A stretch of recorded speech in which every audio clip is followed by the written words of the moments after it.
ડીસામાં હિન્દુ યુવા સંગઠન દ્વારા અવારનવાર સેવાકીય કામગીરી કરવામાં આવે છે, જેમાં ગત ગુરુવાર તેમજ આ ગુરુવારે પણ ઠંડી છાશનું વિતરણ કરવામાં આવ્યું હતું. કાળઝાળ ગરમીમાં છાશ માનવ શરીર માટે એન્ટીઓક્સિડન્ટનું કામ કરે છે, શરીરના ઝેરી તત્વોને બહાર કાઢવાનું કામ કરે છે. એટલા માટે જ બનાસકાંઠામાં પડી રહેલી કાળઝાળ ગરમીથી લોકોને રાહત મળે તે માટે હિન્દુ યુવા સંગઠન દ્વારા બનાસકાંઠા ડીસા શહેરમાં ડીસાના મુખ્ય ફુવારા શિવાજી સર્કલ પાસે દાતા જગદીશભાઈ પૂંજારા તરફથી ઠંડી છાશનું વિતરણ કરવામાં આવ્યું હતું, જેમાં સવારે 11 વાગ્યાથી સાંજે 5 વાગ્યા સુધી અંદાજે 5000 જેટલા ગ્લાસ ઠંડી છાશ લોકોએ પીધી હતી.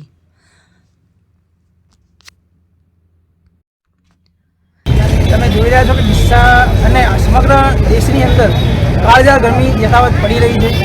આજે બનાસકાંઠા જિલ્લાની અંદર વધુમાં વધુ તાપમાન 45 ડિગ્રીથી ઉપર વધી રહ્યું છે. આજે બનાસકાંઠાના મુખ્ય મથક ડીસા ખાતે અમારા હિન્દુ યુવા સંગઠન દ્વારા છેલ્લા 15 દિવસથી ઠંડા પાણીનો કેમ્પ અને દર ગુરુવારે ઠંડી છાશનો કેમ્પ પણ અહીંયા ગોઠવીએ છીએ.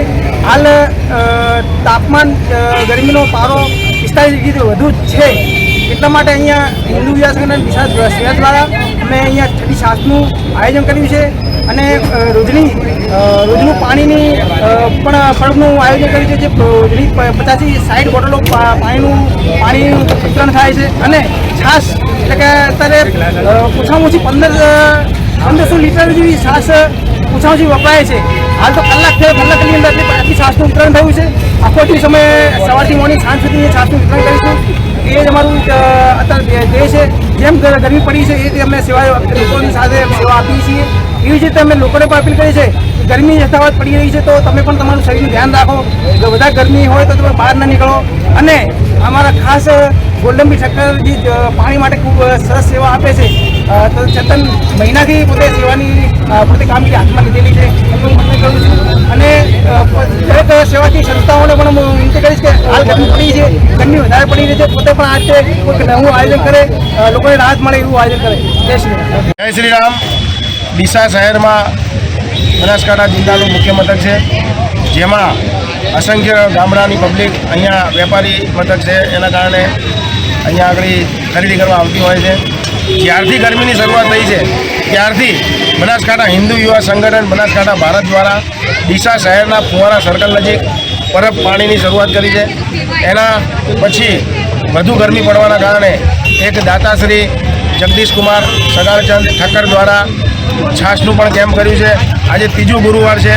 1500થી વધારે લીટર છાશનું પણ વિતરણ કરીએ છીએ. ગરમી દિવસે ને દિવસે વધી રહી છે. અમારા સંગઠન તરફથી લોકોને નમ્ર અપીલ કરવામાં આવે છે કે બળતી કોશી છે, ગરમીથી બહાર ના નીકળો. ખાસ જરૂરી કામ હોય તો જ બહાર નીકળવું. મોઢા ઉપર રૂમાલ બાંધવો, આંખમાં ચશ્મા કાળા પહેરી અને બહાર નીકળવું.